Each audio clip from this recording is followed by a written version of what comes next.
he's one of the best college linebackers I've ever seen play the game. But arguably, he's one of the biggest jerks that's ever played the game. The crowd is chanting a little melody toward Brian Bosworth.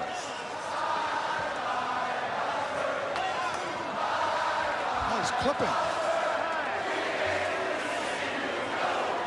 In Miami, I think I own the Guinness Book of World Records for people hating one guy at one time. So many 70,000 people screaming my name and calling me names I never heard before. One of the things that drives ratings, drives money, a villain.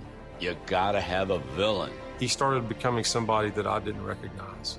The lines were becoming blurred, I think, even to Brian. This thing had turned kind of crazy. Oh, this is a good picture. What? You're looking over there. Yeah, this is like what I'm talking about. I mean, this is how out of control it got. That's awesome.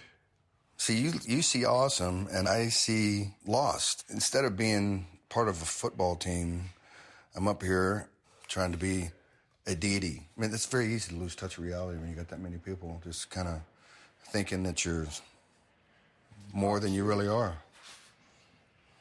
Just a football player.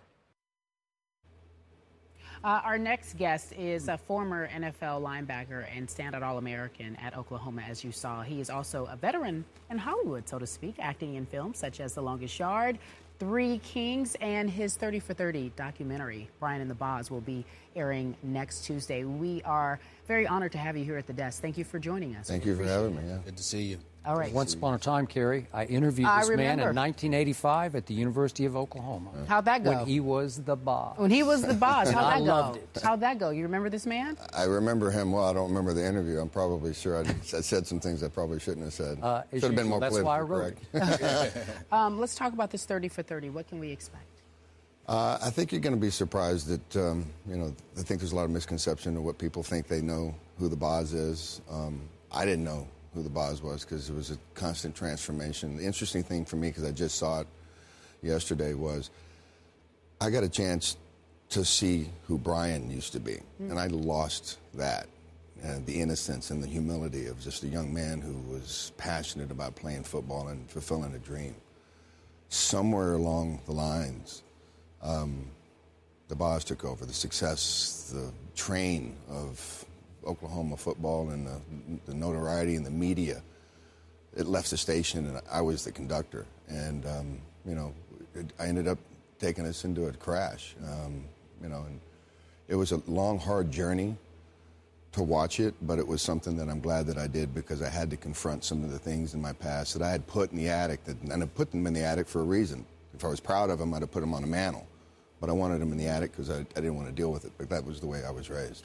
When you say you put them in the attic, Brian, is it a situation where once you had to confront that, you sort of felt like there were people that you needed to reach out to? Did you ever reach a point where you felt like there was apologies that needed to be made, a level of contrition that needed to be shown, or anything like that where you think you hurt somebody more than even you may have hurt yourself?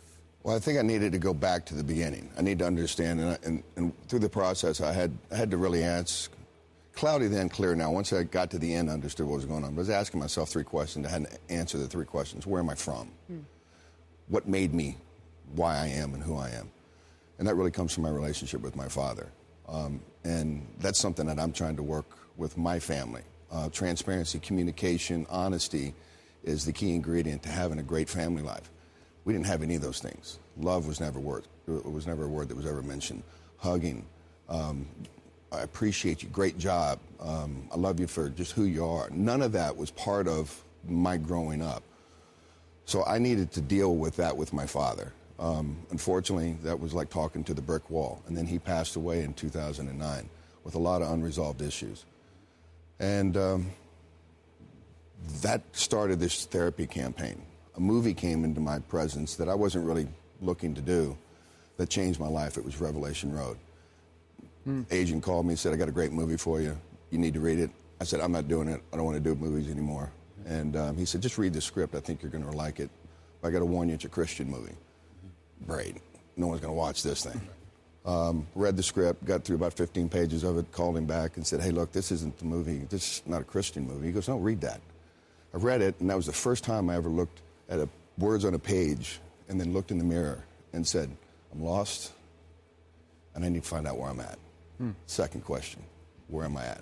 So I had to resolve those questions before I could finally come to the conclusion of the third question, where am I going and how am I going to get there? So, Brian,